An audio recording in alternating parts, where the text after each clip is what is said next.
Hey everyone, it's Josh here and welcome to the channel. Songwriting Solutions. And in today's video, I'm going to be talking about 3 things that you can do in order to write a better song. And these are 3 things that you can do today in order to, improve your songwriting and write music that you will be really proud of.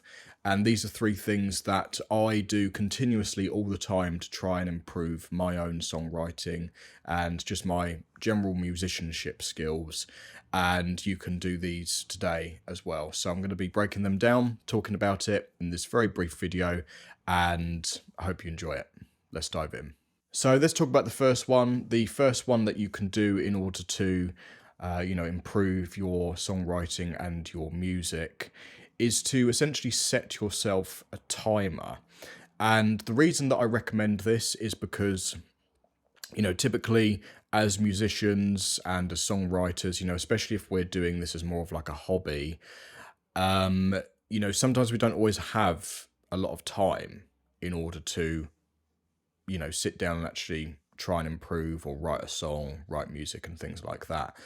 And, especially if you have, things like a day job, if you have kids, whatever it might be, it's going to take up, a lot more of your time, and you're going to have a limited amount of time that you can use in order to sit down and actually write your music. And the best way to kind of counter that is to basically set yourself a timer and also set yourself a time slot for when you're going to actually sit down and work on your music.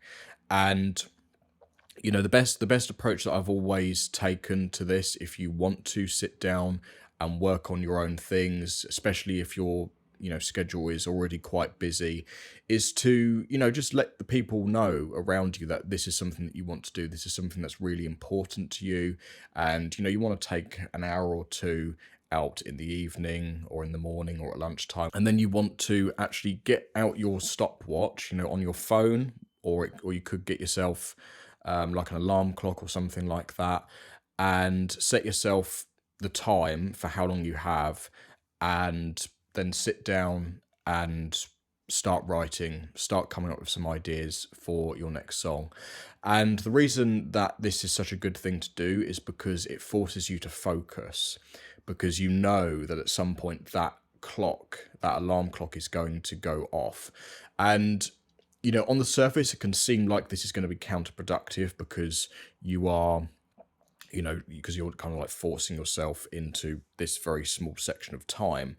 But actually, it's the complete opposite from my own experience and from speaking to other people who also take this approach as well. What it can actually do is force you to come up with ideas quicker. It forces your brain into the right kind of zone where you're focused on something creative, and it essentially puts some kind of deadline on there. One of the worst mistakes that sometimes I still make when it comes to writing songs and, getting them recorded, getting them finished, is I just never set a deadline, and, it just keeps going off into the future and nothing ever gets done.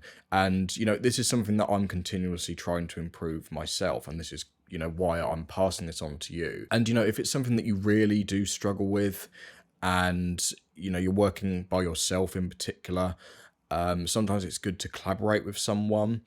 It doesn't necessarily have to be someone who knows about songwriting, but just someone who can sit down and actually listen to your music and, perhaps give you some pointers, but also someone who is going to say, okay, that song is done, that song sounds finished, and it sounds great as it is. Okay, so the next one, which I think very nicely leads on from that previous one, is to limit yourself. And I mean limit yourself in almost every aspect when it comes to songwriting. So I think one of the biggest problems in my opinion with this kind of technological age of writing music, having access to so many different things nowadays, especially when it comes to things like gear and, musical instruments. Things are cheaper to buy now. You can get really high quality stuff that is, not too expensive. And that actually can just create problems because there's so much choice out there and you just want to keep buying more things. And I've found that I always write my best songs when I actually limit myself and I limit the amount of choices that I have to make. So I'm sure you know what it's like if you own multiple instruments, if you have, multiple guitars or different microphones or different gear to choose from, or even if you just own a DAW like Logic Pro, which is what I use, and you open it up and there's so many things that you can do with it. There's so many sounds that you can choose from, there's so many plugins that you can choose from, and this just creates overwhelm. And I think it's actually anti-creative, going down that route of coming up with songs, coming up with ideas and things like that. And I think the best thing that you can do is actually cut down as much as you can on what it is that you have around you as at your disposal. I do not think that it is a better thing to have more instruments around you. I do not think it's a better thing to have more gear or more software to choose from. All that stuff is just counterproductive. What really matters is whether you are, writing a great song and you're writing something that is truly you. And, you're going into that zone where you're really discovering that. Whenever I've had like too many things to choose from, it's always not worked in my favor.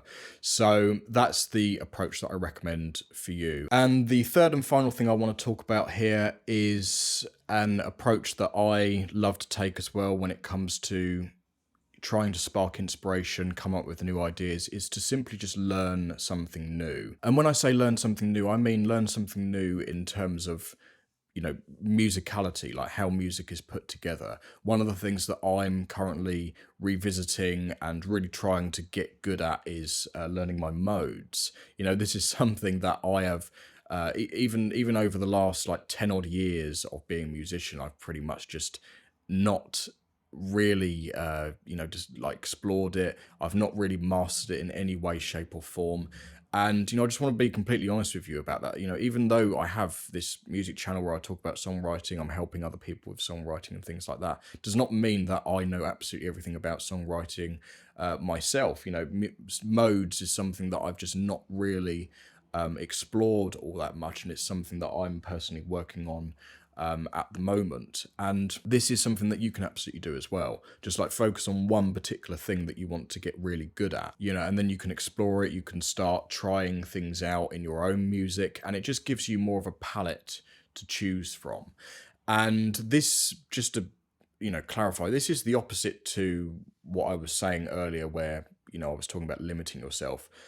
You don't want to be limiting yourself in terms of what it is about music, because that's a really good thing. Like, learn new things about music, but just limit yourself in terms of the choices that you have with things like gear and having lots of different sounds to choose from in your DAW or whatever it might be. But it's really good to expand your palette in terms of music and have different things that you can pull from. And this is something that can spark inspiration. And this is ultimately something that will make songwriting easier as well, because you will know that you can pull from these different areas of music, and then ultimately you can try and piece a song together out of, whatever it is you've been exploring, whatever it is you've been learning or trying out. That's all for now. Thank you so much for checking out this video. And just to let you know, if you are struggling with your own songs and with your songwriting, then I have a free ebook that I'm offering to every viewer of this video. If you just head down in the description below, it's called The 7 Steps to Writing Your Next Killer Song. And I take you through all of the steps that you need in order to start a song all the way up to producing a finished song that you will be really proud of and that you'll really love. And I leave no stone unturned in this ebook, and I want to give it to you for free. So head down to the description below and you can grab it. We send it straight to your email. And also, if you want to stay updated with more videos like this, then please do also hit the subscribe button as well. And I will see you on the next video. Cheers.